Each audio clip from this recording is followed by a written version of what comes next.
In the US, the average salary is above $50,000, which is a pretty decent amount.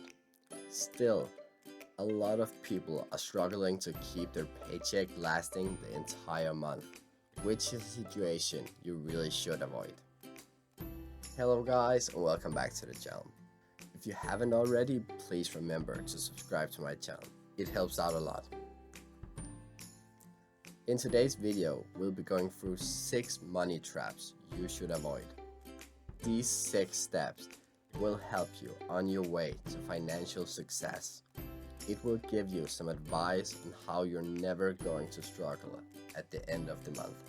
As I said, I divided it into 6 points, so make sure to watch until the end. The first point is buying an expensive house. Most people will, after they go and get a decent job, go out and look for a house. They might have been living in a dorm room or at their parents' house for the last couple of years, and now it's time to get their own place to stay. A house is for many people their biggest investment they'll ever make, and in a lot of cases it can be a really good investment as well. However, there is a problem a lot of people have, and it is that when they go and get their job, they go to the bank, asks how big of a mortgage loan they are able to get, and pow!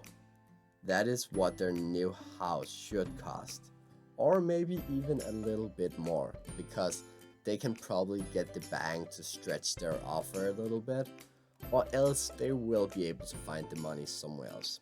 And yeah, they might, but now you have the house that you can afford, and not the house that just fulfills your needs. The problem here is that you now probably pay 40% of more of your gross income towards your mortgage, which now, with all other expenses combined, leaves your bank account empty by the end of the month, which is the exact situation we want to avoid. Therefore, keep this in mind when you go and get a house. Do not consider what you can afford, but instead what you need, and then find a cheap solution here. You will love the extra cash you have left at the end of the month. This will also be a part of ruining some of the other points, especially my last point. The second point on the list might be a need to have for some people, but still, find a cheaper solution will save you a lot of money, and it is buying a car. We all know it.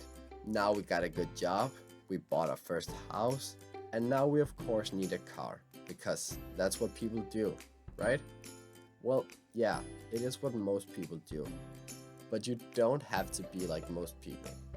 Buying a car is a second largest investment, and I would say that in almost all cases, it is the worst investment you will ever make. It decreases in value over time, and instead of paying your dividend, you have to pay money just to own it. I know some people will need a car in order to get to their job, but before you go and buy an expensive car, which is not only expensive to buy, but also very expensive to hold on to. Therefore, it might be better to buy a house a little bit closer to your workplace, if this means you can avoid getting a car. I know this might not stick exactly to my first point, but then you can subtract car expenses from your budget, which is a pretty big deal. If a car is unavoidable, then just again consider what you need. There's no reason to go and buy the biggest and most expensive car you can afford. Buying a small car, preferably used, with a good mileage, will save you a ton of money. So remember, a car is a massive expense, and if you need it now, you probably will in 10 years as well. Therefore, be smart when it comes to buying a car. And if you live in a place with a good public transportation system, use it.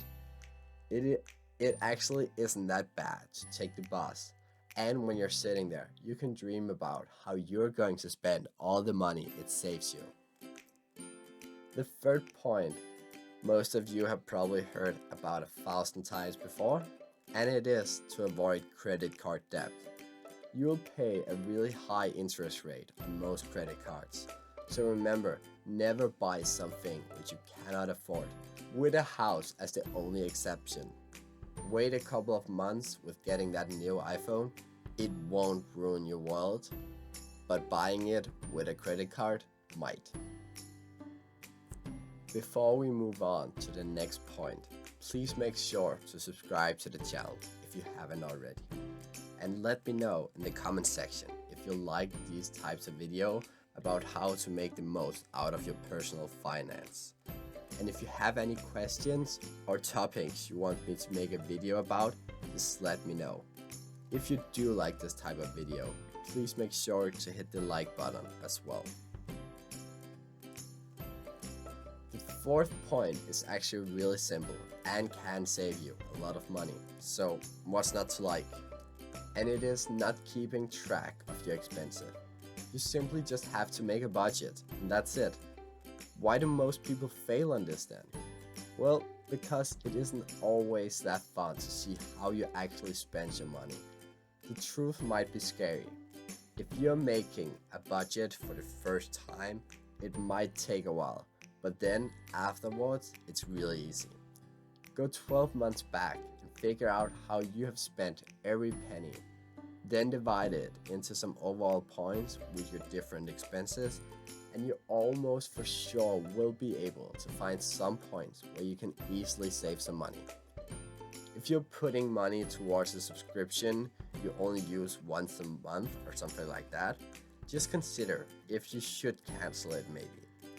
$15 a month might not sound like a lot, but it's $180 per year and $900 in 5 years, which could have made a big difference somewhere else. Then, when your first budget is done, you just have to do this once a month, and you will be aware of how you spend your money. And I'm 100% sure that it will end up saving you some money as well. The fifth point is a little bit different, and it is not having an emergency fund. This is something everyone should have, and it is a great security. When the fridge, car, or dinner table breaks, you have the money ready, and it won't destroy that month's economy. It will be a safety if the accident should be out.